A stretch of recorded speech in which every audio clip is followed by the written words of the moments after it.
mapupuno yan, okay lang. Hindi siya makikita. Tulad yan, punong-puno.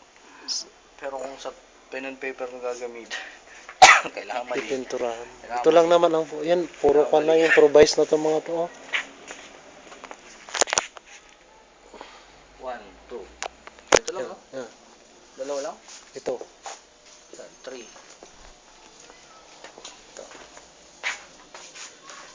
Picture mo na lang.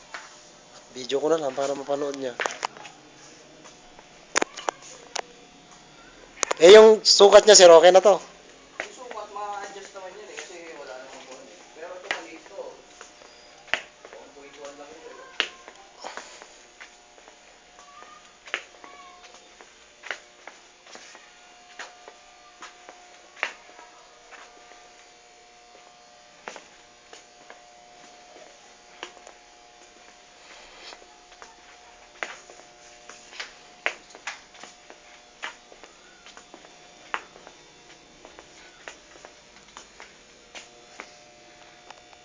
Pare-parehas naman to. Ilang kwanto? Top 1, 2, 3, 4.